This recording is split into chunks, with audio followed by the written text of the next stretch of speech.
Mas eu sei que vocês ficaram impactados com as imagens que vocês viram. Pois bem, eu quero confessar aqui que eu fiquei impactado com os testemunhos que eu ouvi lá no Acampa Jovem. Aqui também nós tivemos, e ontem, sábado, aqui os que compareceram ficaram aqui até por volta de 23 horas e procurando extrair o máximo possível daquilo que foi ministrado de acordo com a palavra de Deus, né? Mas, para mim, o que mais me impactou foi lá no acampamento, no final, os testemunhos tão importantes e precisos de muitos jovens que abriram o seu coração para falar coisas que certamente nem os pais às vezes não sabiam daquelas dificuldades. Então, a igreja ela tem que ser assim, uma igreja inclusiva, que a pessoa venha e possa ser ajudada. Às vezes, mas eu não sei ajudar ninguém. Olha, hoje uma coisa que ajuda muito é nós sermos ouvidos e ter um tempo disponível para ouvir o nosso irmão. Isso é importante. E os dias que nós vivemos nos levam a ter grandes dificuldades. Então eu ficava olhando esses adolescentes, esses jovens que testemunharam lá, quantas dificuldades passaram. E tive comparando isso com os dias que nós vivemos. A Bíblia mesmo diz que os dias são maus. Nós vivemos esses dias maus. Muitas dúvidas, muitas lutas, muitas incertezas. Isso tudo já vem como uma bola de neve há muito tempo. E o que é pior? Se a igreja não se posicionar, os dias ficarão piores. A única esperança é Jesus, através da igreja. Nós somos embaixadores e embaixatrizes de Deus, de Jesus, aqui na terra, para cumprir aquilo que Ele mandou. Aquilo que Ele mandou. As pessoas hoje se deixam levar pela comodidade, pelo imediatismo, pela atração e pelas facilidades. Hoje, pouca gente quer assumir alguma coisa que possa se prolongar e dar resultados mais adiante. Eu quero para agora. Se não para ontem, né? Se não para ontem. E, geralmente, o que acontece é que as coisas de Deus ficam para depois. Depois, se der um tempinho, eu vou fazer isso. Eu vou ler a Bíblia, vou orar, eu vou para o culto na igreja, eu vou para a célula, mas eu tenho andado tão ocupado que não dá tempo de fazer nada disso. Bem, por isso é que o mundo está desse jeito. Esse é um dos motivos. Mas a palavra de Deus diz: buscai em primeiro lugar o reino de Deus e a sua justiça. E as outras coisas vos serão acrescentadas. Mas é um versículo que a gente sabe de cor, né? Mas nem sempre pratica, tá? E assim, queridos, por causa da nossa comodidade, nossa tranquilidade, o inimigo vai prosseguindo na caminhada dele e vai tomando conta da situação e vai fixando residência na vida das pessoas. Por isso, quando eu vejo um trabalho como esse, e isso aqui envolveu muita gente que trabalhou, não vou citar nomes, porque eu posso esquecer alguns, eram muitos. Então, eu me alegro muito, eu vejo pessoas lá trabalhando, tinha até pessoas lá que nem são da igreja ajudando. Incrível isso, incrível mesmo. Mas, até quando nós vamos ficar nessa passividade? Nessa passividade. Ficar, como o pessoal fala, esperando que alguma coisa aconteça. Não, nós temos que fazer acontecer a mudança. Agora, a pergunta é, e eu creio que é a pergunta dos jovens que testemunharam, tanto lá no Acampa como aqui também, na terça-feira, e como nos debates que houveram ontem à noite. Será que tem como restaurar? Será que tem jeito? Pois, queridos, tem como restaurar. E tem jeito. Tem sim. Nós precisamos fazer alguma coisa. Por isso eu quero conversar com vocês nessa tarde sobre a unção restauradora. A unção restauradora.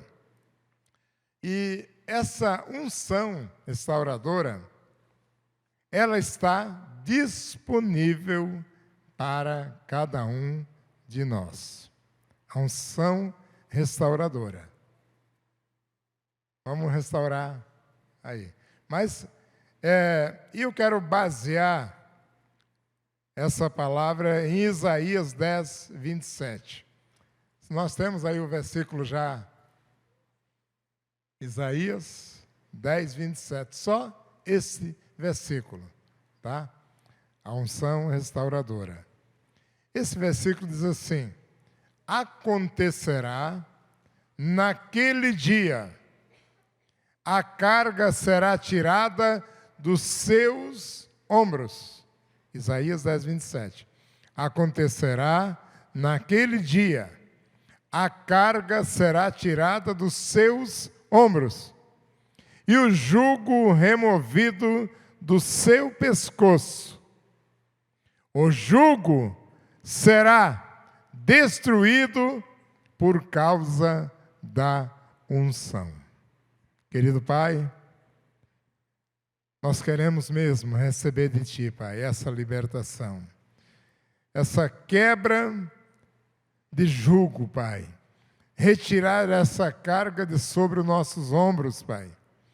E colocamos cada uma destas vidas que estão aqui diante de Ti, Pai. Sabemos que o inimigo, ele quer mesmo cumprir o papel dele.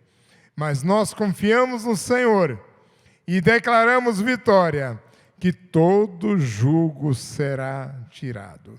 E toda unção será derramada sobre o Teu povo, Pai. E em nome de Jesus, esta igreja, estas vidas, estas famílias caminharão em vitória. Amém. Amém. Queridos, então acontecerá naquele dia. Nesse tempo, o povo de Israel estavam sofrendo debaixo do cativeiro da Síria, e era uma situação muito difícil. E o profeta Isaías, ele foi usado então por Deus, e o Senhor abriu os olhos daquele povo. Acontecerá naquele dia. Então tinha uma data para acontecer, tinha um tempo. Assim também de cada um de nós, acontecerá naquele dia. A carga será tirada dos seus ombros e o jugo removido do seu pescoço, porque esse jugo será quebrado por causa da unção de Deus na nossa vida. Bem, a palavra de Deus diz que a unção tira a carga e quebra o jugo. A unção de Deus. Mas o que é essa carga e o que é esse jugo de que a palavra está falando. Carga são todos os embaraços, ônus, dificuldades encontradas por nós, cada um de nós, no dia a dia das nossas atividades. Até mesmo dentro da igreja, dentro da célula, dentro da família, dentro do trabalho, nós podemos ter esse tipo de carga, esse embaraço. E o jugo é a opressão, a sujeição que o inimigo exige, a submissão e a obediência a ele. E essa é a tarefa principal do inimigo: subjugar as pessoas.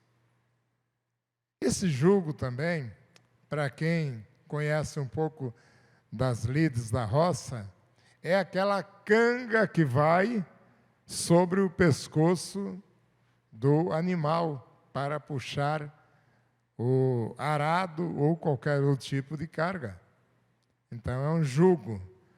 E quando Jesus se referiu ao diabo, chamando ele de ladrão, ele também disse: o ladrão vem somente para roubar, matar e destruir. Esse é um versículo que a igreja toda sabe, porque é o papel do inimigo. Então, quando nós lemos isso aqui, fica bem claro para nós, tudo o que está acontecendo, tá? Mas vamos agora à outra parte. O que é a unção?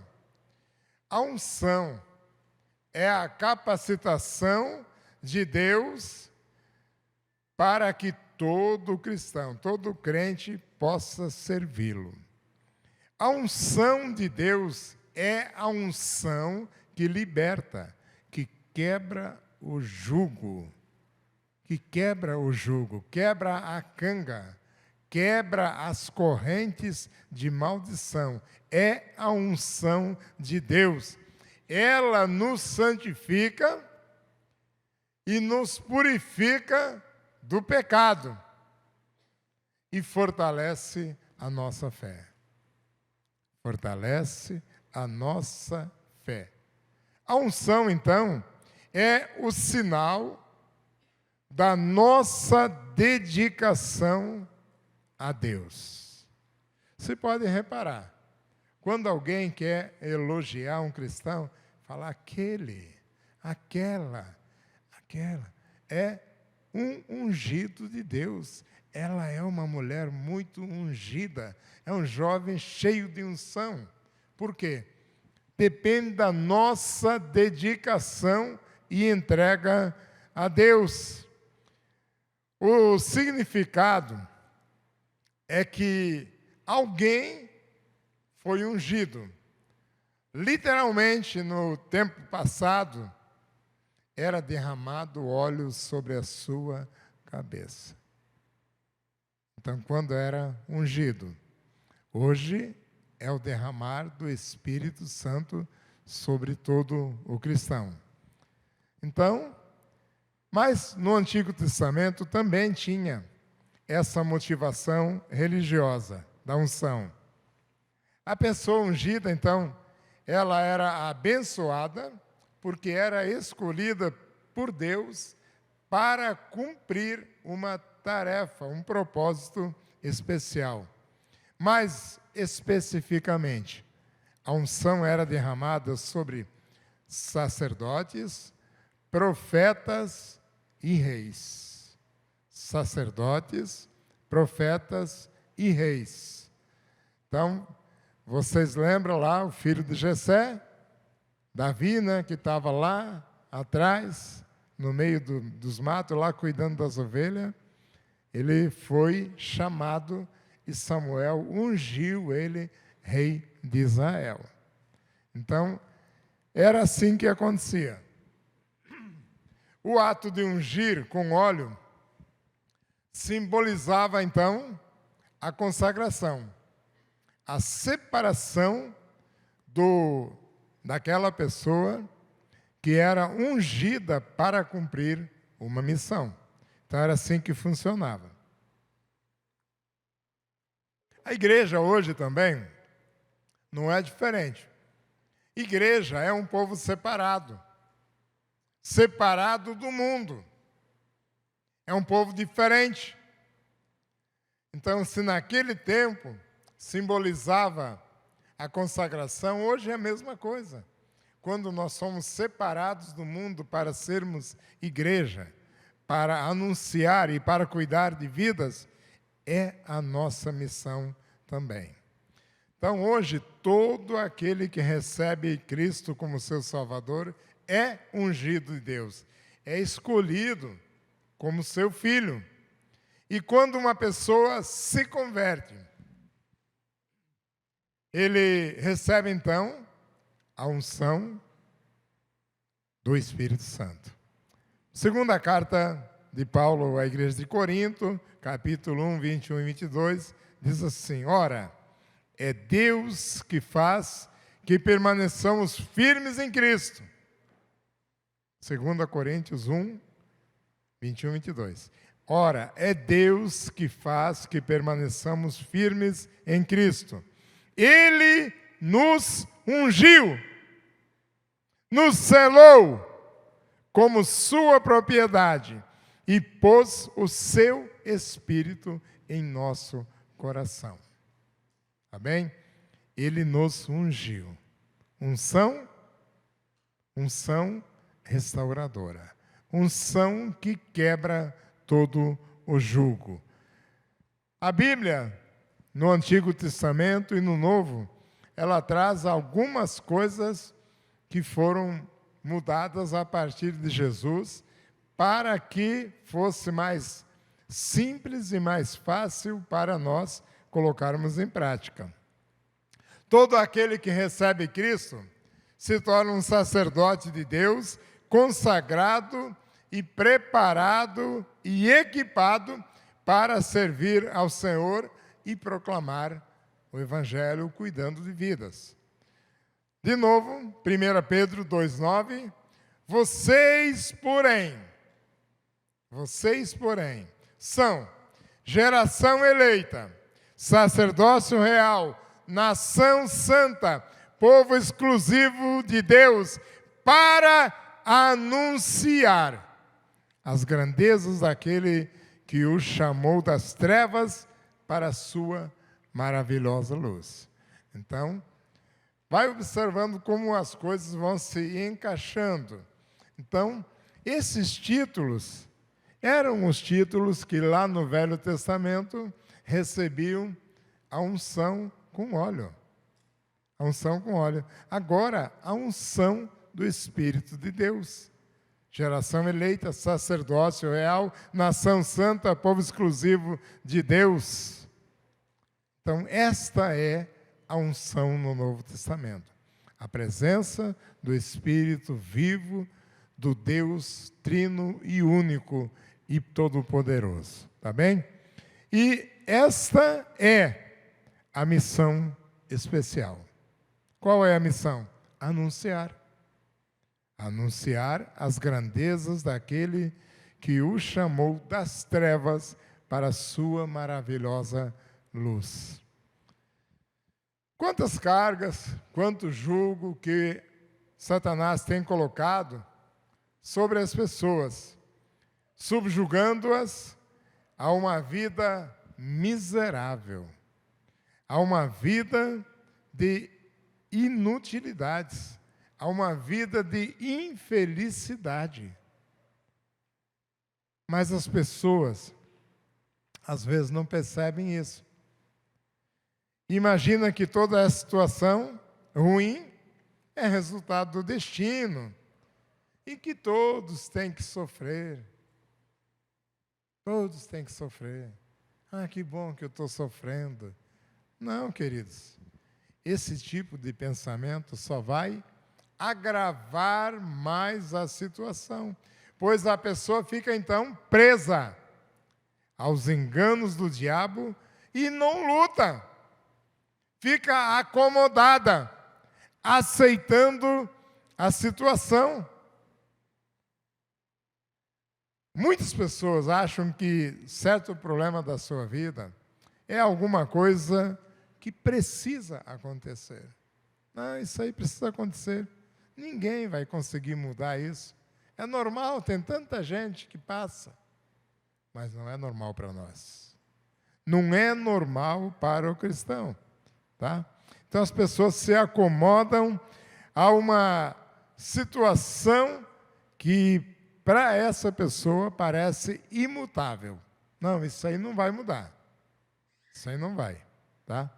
Mas se nós quisermos a verdadeira libertação e a solução do nosso problema, temos que reagir. Se nós ficarmos parados, acomodados, nada vai mudar. Nada vai mudar. E não adianta a gente querer saber quem é o culpado. Não adianta. Porque a impressão que dá, através dos testemunhos que nós ouvimos, que a maioria dos casos os culpados são os pais. E, de certa forma, não deixa de ser. E é claro que nem todos são, tá bem? Mas, a partir do momento em que eu tomo conhecimento da realidade que está acontecendo comigo e que tem uma solução através da Bíblia, quem passa a ser o responsável sou eu do que fazer com a minha vida daqui para frente. Tá? Eu não nasci para o fracasso. Nós não nascemos para o fracasso.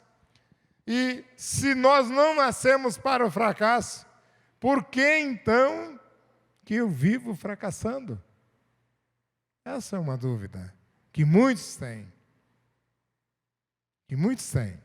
Bem, primeiro motivo, vou falar alguns motivos aqui, não são muitos, mas o primeiro é a falta de conhecimento da vontade de Deus para a minha vida. É a falta, primeiro motivo, e é o que abrange a maioria dos casos. Falta de conhecimento da vontade de Deus para a minha vida. Tá bem? Então, o mundo vive nessa indiferença total. E ninguém se apercebe do que vem acontecendo. Claro, as pessoas têm uma vaga ideia de que não, esses são sinais da volta de Cristo. Fomes, pestes, terremotos, atualmente enchentes no mundo inteiro. Coronavírus, que agora descobriram que não é tão nocivo assim, é só uma variação do N1A1, alguma coisa assim. Mas está aí, está matando, está destruindo. São coisas que acontecem no mundo e que a gente tem que se prevenir. Então, as pessoas também não se apercebem da presença contínua de Deus na nossa vida. Da presença permanente de Jesus. Porque ele foi claro quando ele disse: estarei convosco todos os dias, até a consumação dos séculos. Mas se a pessoa não conhece, é uma porta aberta, então, para que a vontade de Deus não venha a se cumprir. Lá em Oséias 4,6 diz assim: meu povo foi destruído por falta de conhecimento. Uma vez que vocês rejeitaram o conhecimento, Deus falando, né? Eu também os rejeito como meus sacerdotes. Uma vez que vocês ignoraram a lei do seu Deus, eu também os ignorarei, e ignorarei os seus filhos. Então aqui abrange não só a nós, mas nossos filhos. gerações. E é por isso que as gerações vêm entrando numa decadência. Por isso. Porque há uma continuidade de atitudes. E é muito sério. Mas Deus criou o homem e a mulher para serem vitoriosos. O fracasso não faz parte do propósito de Deus para a nossa vida, queridos. De forma nenhuma. Mas a falta de conhecimento dessa realidade, então, ela faz com que as pessoas se adaptem aos mais terríveis padrões de vida. As pessoas aceitam aquilo como natural. Tá? Primeiro motivo, então, a falta de conhecimento de Deus. Segundo motivo, pela desobediência à palavra. Então, primeiro, a pessoa não conhece, mas paga por isso. Segundo, conhece, mas não pratica. Então, é o segundo motivo também da decadência. 2 Tessalonicenses 1,8 diz: o Senhor virá com seus anjos poderosos, em chamas de fogo, trazendo juízo sobre os que não conhecem a Deus e sobre os que se recusam a obedecer às boas novas do nosso Senhor Jesus Cristo. Está claríssimo na Bíblia. Depois as pessoas não conseguem entender o que vem acontecendo. Falta de conhecimento da Bíblia e falta de prática de vida cristã. Também, Deuteronômio 8,18 diz assim: antes você tem que se lembrar do Senhor teu Deus, porque é Ele quem te dá força para adquirir riquezas, a fim de confirmar o seu pacto que jurou aos antepassados, aos pais, como hoje se vê. E o 19, sucederá, porém, que, se de qualquer maneira te esqueceres do Senhor teu Deus, e se seguires após outros deuses, e os servires, e te encurvares perante eles, testifico hoje, diz o Senhor, contra ti, que certamente perecerás. A palavra, ela traz com clareza tudo o que vem acontecendo. Quando nós quebramos os princípios, através da desobediência à palavra de Deus, duas coisas acontecem. Primeiro, nós ferimos a Deus. Segunda, ferimos a nós e a nossa família. Porque Deus vai deixar de cumprir aquilo que Ele tinha de bom para nós. Então, há um prejuízo muito grande. E o que acontece? Na atual geração, ouve-se muito falar em liberdade. Nós somos livres. Somos livres? Sim, somos livres, sim. Mas não para transgredir a palavra de Deus. Por quê? Sobre nós está a sentença de maldição e de morte, quando nós transgredimos. Veja algumas situações que muitas vezes nós imaginamos que seja coisa da vida, mas não é. É coisa do diabo mesmo, muitas vezes. Número 1, fracasso familiar. Como está sua vida familiar? Então, muitas famílias estão em verdadeiro fracasso, porque as pessoas acham, não, isso é assim mesmo. Já aconteceu com fulano, ciclano, beltrano. Muita gente está. Mas a igreja, ela tem essa preocupação. E eu tiro o chapéu também para as pessoas que estão nos ajudando nessa área. Irmão Claudimir, irmão Zana, irmão Arlindo, irmã Fernanda, irmão Anderson, irmã Marcela, trabalhando com a questão do casamento, aliança, amor incondicional, e homem ao máximo, mulher única. E esses trabalhos todos, culto para as mulheres, culto dos homens, atividades dos jovens, pré-conjuban e outras coisas mais.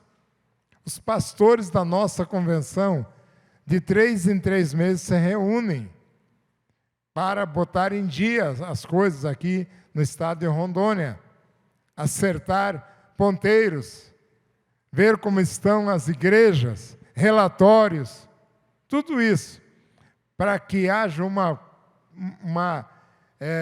um funcionamento com idoneidade, para nós sermos vistos como uma igreja séria. Agora depende de cada um de nós. Não depende só do pastor, não. Tá?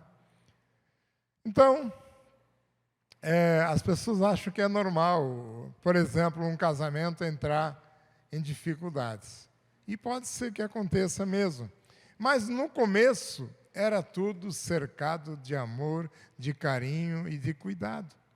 Mas com o tempo vai esfriando. E as pessoas pensam que é o destino do casamento durar certo tempo.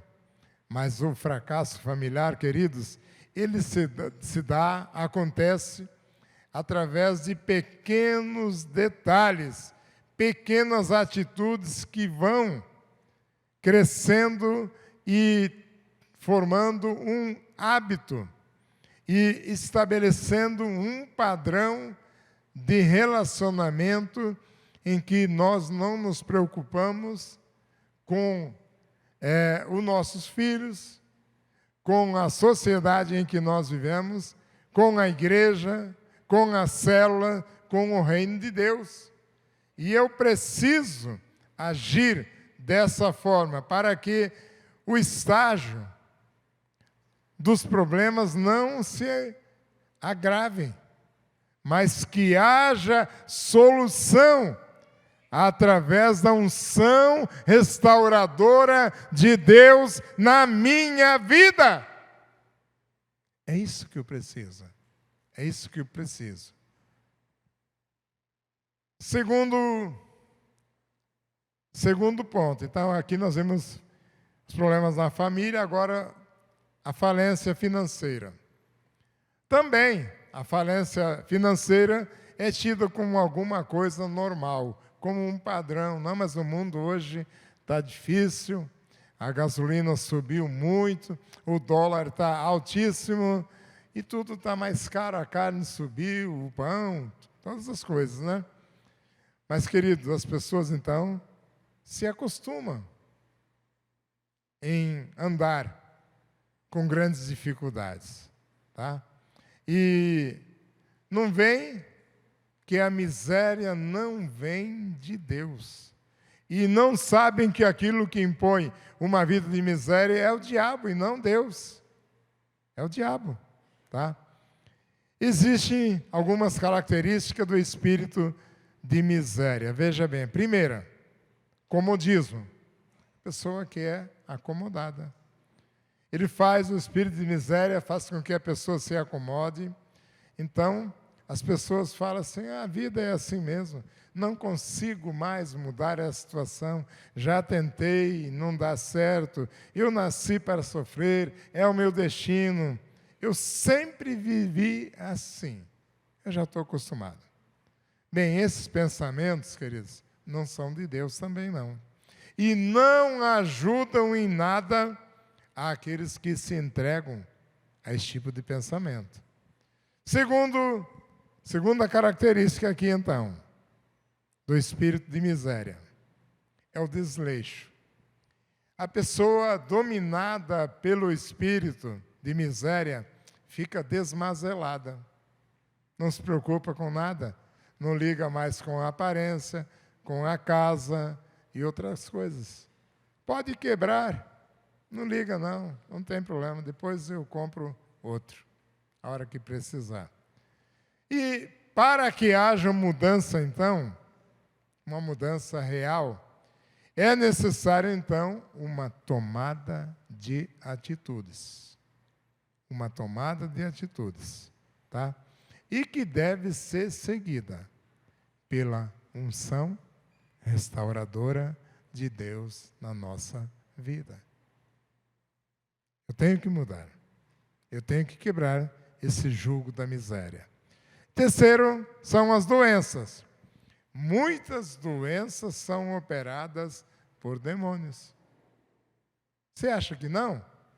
Lucas 13:1, aquela mulher encurvada. Olha aqui, ó. E eis que estava ali uma mulher que tinha um espírito de enfermidade. Havia já 18 anos. Gente, 18 anos. A pessoa ser dominada por um espírito de doença, de enfermidade, tá?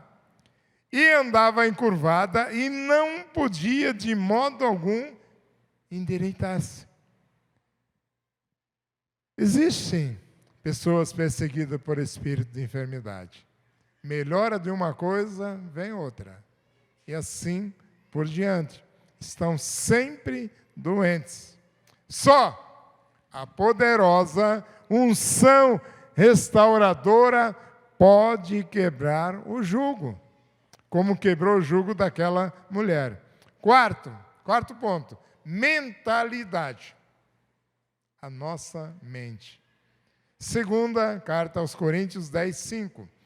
Destruindo os conselhos e toda altivez que se levanta contra o conhecimento de Deus, levando cativo todo entendimento à obediência de Cristo. Obediência da palavra de Deus. E os ataques à mente, então, é o pior tipo na vida de uma pessoa, porque ataca a nossa mente. E ele consegue, Satanás, consegue formar uma mentalidade tal que a pessoa então vive toda a sua vida presa e não se apercebe. Queridos, infelizmente, a geração atual é uma geração que muitos são aprisionados por muitos tipos desse. Por exemplo, vícios, imoralidade. Então, é uma geração que se julga livre, mas que é cativa por causa disso. Romanos 1:25 diz assim: pois mudaram a verdade de Deus em mentira.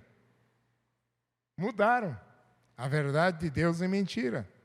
Então, muitos da nossa geração, dessa geração atual, são aprisionados na sua mente, na sua mentalidade, nesse padrão contrário à vontade de Deus. Então, mas a mentalidade do ser humano, do homem, da mulher, seja de qualquer idade for, a mentalidade dessa pessoa é que vai ditar o que é que ela vai ser ou vai fazer. Queira você ou não, a mentalidade de uma pessoa determina quem ela é e o que ela aceita como verdade. Para que haja uma libertação profunda mesmo nessa área da mentalidade, é necessário que a pessoa se conscientize e que tome a decisão de clamar pela unção restauradora que quebra, que rebenta todo o jugo do inimigo. Eu creio que é possível. Eu creio mesmo que é possível. Muitas vezes a gente acha que só acontece com os outros, mas às vezes acontece com a gente e a gente não percebe. Billy Graham, acredito que todos aqui pelo menos ouviram falar de Billy Graham. Quando ele era criança, ele não queria saber de ir para a igreja. Mas a mãe dele varinha nele. Ou vai para a igreja ou apanha. O que ele fez? Foi para a igreja. Foi para a igreja. E veja uma frase que ele disse: o Espírito Santo pode rejuvenescer um cristão cansado. Pode cativar um crente indiferente. E pode capacitar uma igreja seca. Isso ele escreveu, deixou escrito. E, queridos, aqui nós somos uma igreja vibrante, uma igreja viva, uma igreja atuante, uma igreja que marca a geração aqui em Vilhena. Por isso, essas coisas que na vida possam estar acontecendo ainda, elas serão quebradas através da unção restauradora de Deus. Amém? Nós vamos aproveitar essa semana para debater esse assunto lá nas reuniões das células. Tá bem? Quero convidar a igreja para ficar em pé.